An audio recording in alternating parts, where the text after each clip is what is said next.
Welcome to Ride Review Video Magazine and a brand new park check. This time we will take you to a pretty young park into a pretty unknown country on this channel. I'm talking about Warner Bros. World Abu Dhabi, which is located in the United Arab Emirates.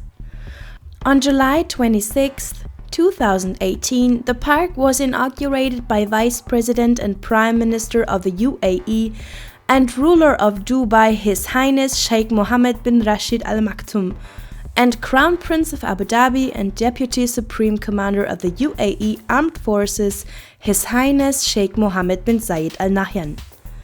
So this video takes place round about half a year after the opening of the indoor amusement park, which is run by Middle Asset Management under the Warner license. They are also the owners of Yas Waterworld, which is sharing the parking lot with Warner, and Ferrari World, which is directly on the other side of the street. Planning for the park, which had cost $880 million, began in 2007, but were halted by the global financial crisis. Warner Bros. Had signed a development contract with Aldar Properties in that year. Afterwards, the park was to be joint owned by Abu Dhabi Media Company. Aldar, because of the crisis, sold many of its assets to the Abu Dhabi government. After that, Middle Asset Management got the assets and they designed a construction contract for the Belgian company Six Construct, who worked on that since 2015. In our area, you won't expect too much of an indoor theme park, but Warner Bros. World has a lot to offer. There are 6 theme areas all in all. Warner Bros. Plaza is the central hub from which all the others split. Besides shopping and eating possibilities, there is this amazing mapping show before the hubs are gone open. The area Bedrock is all about the Flintstones. From there on, it leads straight into Dynamite Gulch, which is all about the Looney Tunes and the Hanna-Barbera cartoons, just as the area Cartoon Junction. The DC Comics got 2 areas as well. There is Gotham City, which leads you directly to the other area, which is called Metropolis. We want to introduce the attractions in the order of the theme areas to you. Unfortunately, there are no verified sources where to find technical data or the manufacturers of most of the rides. There is only one attraction in Bedrock, which is unique on our tour through the Emirates. The Flintstones Bedrock River Adventure is a log flume. Yeah, right. For us, usual to see one in every park, but here it is very exotic. The ride starts with a long dark ride part, so that you feel like sitting in a dark ride about Fred, Wilma and co. The 4-rowed boats where 2 persons are sitting next to each other are only riding down a medium-large drop and ride from one hall into another. Pretty nice ride though. Let's go further to Dynamic Gulch. The aliens landed in this canyon-like environment. The Jetsons Cosmic Orbiter is an interactive flying carousel. The passengers can control turning and riding up and down their own way. On the other side, you'll find the bumper cars called Marvin the Martian Crater Crashers Space Spots. For some, they're just usual bumper cars, but for Warner Bros. World, it is an out-of-this-world bumper cars experience. One of the 2 coasters of Warner is located here in this area too. Fast and Furious is a 394 meters long suspended family coaster by Intamin and does also have onboard sound, which fits perfectly with the ride. The height of 18 meters only bring you up to 48 kilometers per hour, but nevertheless this ride has a lot of positive forces.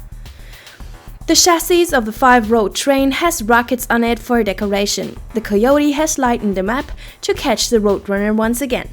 This is the story of this coaster, which is also shown in the queue line. The second roller coaster is located in the area Cartoon Junction and is called Tom and Jerry Swiss Cheese Spin. This ride is also starting with an amazing queue line that remembers you of the house in which Tom and Jerry are living in the cartoon. Then you will find yourself in the mouse hole and you feel like you shrinked. On the wall of the station there's a huge drawing of a machine which will get you to the cheese. So we are getting into that machine, which is the train of a spinning coaster that is 4 chases. Built by Zamperla, that layout is very intense. 49 kilometers per hour don't sound much, but it feels much. Opposite to that entrance, the light and sparkling Cartoon Junction carousel is placed. And how you'd expect, you can take a ride on some of the cartoon characters' backs. Besides, you'll find another attraction entrance over here, which ends up in a very long but totally pretty and extremely detailed queue line.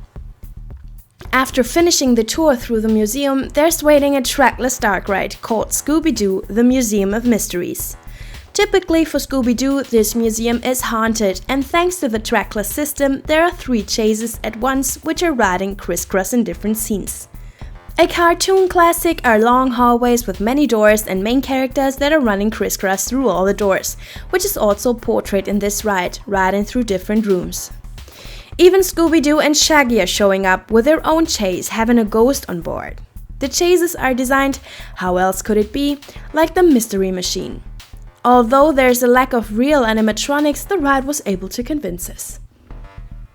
Going further through Cartoon Junction, the Acme Factory shows up. Before walking in that huge factory hall, we'll take the entrance on the right, which leads you into the administration department of Acme, which is actually the queue line of the interactive trackless dark ride called Any Mayhem. With a barcode scanner as a shooting instrument, you'll ride through the storage to collect points. If you are doing very well, you can become Acme's Employee of the Month. The mentioned Acme Factory includes a huge children play and climb area. Besides, there is also a vertical jump tower which is called Daffy Jet Propelled Pogo Stick. Up and down plus riding in circles you'll find within the little jumper called Tweety Wild Rockets. Last but not least, there is a mini whip here, thematically not really matching but probably not missing because of popularity reasons. It's called Ricochet Racing with Taz. Let's get to Gotham City now. Just a few months ago, the attraction Batman Night Flight has opened. Through a secret passage in the Wayne Tech headquarters, you'll find your way into the Batcave to test the prototype of a new flying vehicle. Who is familiar with the Harry Potter rides from the different Universal Studios can think of what awaits you on this ride. You will find yourself in the middle of a battle between Batman and the Joker, taking place in the whole city. Amazing ride. If you go on walking through Gotham City, you will find yourself on kind of a funfair with several midway games. Usually they won't even take place in our park checks, but the Rogues Gallery games are worth to see. Here has someone probably been a sore loser. Joker's Funhouse presented very prominent, absolutely fitting into the funfair atmosphere.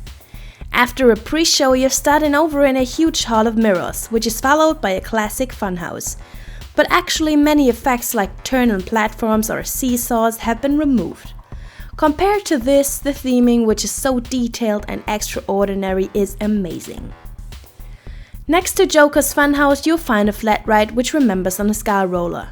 What Scarecrow's Scare Raid actually is hard to say. The ride is down and the logo has been removed. A large fence is blocking the view. What is definitely getting the biggest attention while riding will be the Riddler Revolution, which is its Impala disco coaster. The Riddler as well got a building in a building. Inside this brick complex, there are a lot of light effects during the ride. You're getting out through an opening in the brick walls and a fog curtain with strobe lights. This amazing setting ends up with a sheet of water on top. Really good. Last but not least, it leads us to Metropolis. Here is the only attraction that was closed on our date of visit. Justice League War World Attacks has an incredible entrance, which ends up in the incredible Epic Hall of Justice. Of course, we got no information to the ride itself. Park itself says it's an epic face-off against their greatest enemies on the thrillingly immersive Good vs. Evil 5D ride. A less dimensional experience you'll find with the 4D flying theater Green Lantern Galactic Odyssey. For a change, you're not flying over landscapes and cities and stuff, but you'll be stuck in a battle. Together with the other Green Lanterns, you're fighting Yellow Lantern and his Bat Breath Heaven monster. Suddenly, the other effects become unpopular. It's an okay ride. As the last big attraction, Superman 360 Battle for Metropolis awaits you. Again, dramatic battle scenes through the city. Within this attraction, you're gonna be led into a square room, which is completely invisibly turning in a few seconds into a 360 degrees dome, and the 5D adventure starts. Well, this is not the attraction, but it's not as bad as it sounds. Last of it, let's talk about Teen Titans Training Academy. In this multi-level play area, besides playing and climbing possibilities, there's also a zip line. Some people would count this as gray zone. If you feel like visiting the park, you'll absolutely get there by car, but many hotels offer their guest shuttle services. Warner Brothers Abu Dhabi World is open 365 days a year, daily from 10 to 8, although the rides and their hubs will open at 11. But it's worth to be early for the opening mapping show. To get to the world of the Warner Brothers, you have to pay 295 dirham entry, which is 71 euros. You will get a flash pass for 150 dirham, which is 36 euros. But this doesn't make any sense with 0 minutes waiting time everywhere. Parking is free. A hotel, cinemas, and even the originally planned film studios have not been realized. In the shops, you'll find various collector comic editions and much nerdy merchandise. The theming of this park is great, and everything is neat. Many characters to find in the park, which is great and fun. The attractions are on a good level. Of course, there's a lack of great animatronics, but the dark rides are great at all if you know it before and lower your expectations. Like in all parks of the Emirates, this has been another visit without many other guests. So you'll automatically ask yourself how this will continue. It also feels like there are no possibilities to expand because the hall looks pretty done and not expandable. We'll stay curious and we'll keep you up to date. Warner Brothers World Abu Dhabi.